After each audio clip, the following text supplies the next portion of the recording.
Hello అండి, welcome back to special రుచులు. ఈరోజు వీడియోలో బీట్రూట్ ఫ్రైని నా స్టైల్లో టేస్టీగా ఎలా చేసుకోవాలో చూపించబోతున్నాను. చాలా బాగుంటుంది. బీట్రూట్ అంటే ఇష్టపడిన వాళ్ళకి ఈ విధంగా చేసి పెట్టినట్లయితే బీట్రూట్ వాళ్ళకి ఫేవరెట్ అయిపోతుంది. అంత బాగుంటుందన్నమాట. ఎంతో టేస్టీగా ఉండే ఈ బీట్రూట్ ఫ్రై తయారీ విధానం చూద్దాము. ముందుగా స్టవ్ మీద పాన్ పెట్టుకొని అందులోకి 1 టేబుల్ స్పూన్ ధనియాలు, 1 టీ స్పూన్ జీలకర్ర, 1/2 టీ స్పూన్ మిరియాలు, 1 టేబుల్ స్పూన్ ఎండు కొబ్బరి యాడ్ చేసుకోవాలి. ఒకవేళ మీ దగ్గర కనుక ఎండు కొబ్బరి లేకపోయినట్లయితే పచ్చి కొబ్బరిని కూడా యాడ్ చేసుకోవచ్చు. యాడ్ చేసుకుని గరిటతో కదుపుతూ లో ఫ్లేమ్లో వేయించుకోవాలి. కంటిన్యూస్గా గరిటతో కదుపుతూ ఉండాలి. అప్పుడే మసాలా అంతా కూడా చక్కగా వేగుతుంది, మాడిపోకుండా. వేయించుకున్నాక 2 నిమిషాల పాటు చల్లార్చుకొని మిక్సీ గిన్నెలోకి యాడ్ చేసుకోవాలి. యాడ్ చేసుకొని బ్లెండ్ చేసుకోవాలి.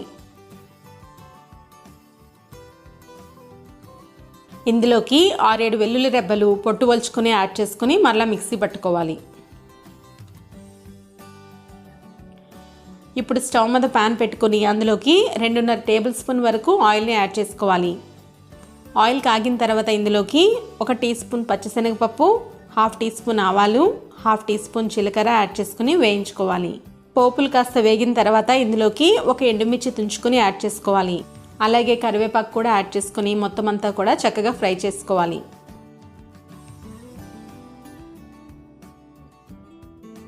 ఇప్పుడు ఇందులోకి 1/2 కేజీ వరకు బీట్రూట్ ముక్కల్ని యాడ్ చేస్తున్నాను. బీట్రూట్ని ఈ విధంగా చిన్న ముక్కల్లా కట్ చేసుకుని యాడ్ చేసుకోవాలి. ఈ సైజులో కట్ చేసుకోవడం మూలంగా బీట్రూట్ త్వరగా వేగుతుంది.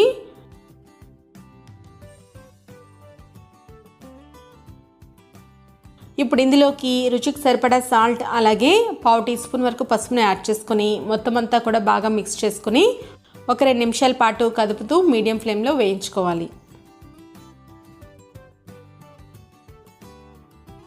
ఇప్పుడు దీనిపైన మూత పెట్టుకొని 5 నిమిషాల పాటు బీట్రూట్ని కుక్ చేసుకోవాలి. 5 నిమిషాల తర్వాత మూత తీసి గరిటతో ఒకసారి బాగా మిక్స్ చేసుకుని మరలా మూత పెట్టి మరొక 5 నిమిషాల పాటు కుక్ చేసుకోవాలి.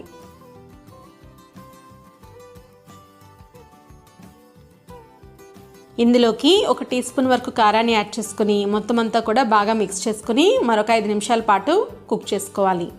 బీట్రూట్ ఇక్కడ 80% వరకు వేగిపోయింది కదా. ఫైనల్గా ఇందులోకి మనం ముందుగా వేయించి మిక్సీ పట్టుకున్న మసాలా పౌడర్ని యాడ్ చేసుకోవాలి. మసాలా పౌడర్ యాడ్ చేసిన తర్వాత ఒక 3-4 నిమిషాల పాటు వేయించుకొని స్టవ్ ఆఫ్ చేసుకోవాలి. చూసారు కదా, బీట్రూట్ ఫ్రైని చేసుకోవడం చాలా సింపుల్ అండి. టేస్ట్ అయితే అద్దరిపోతుంది. ఇది రసం, పప్పుచారు కాంబినేషన్తో చాలా బాగుంటుంది.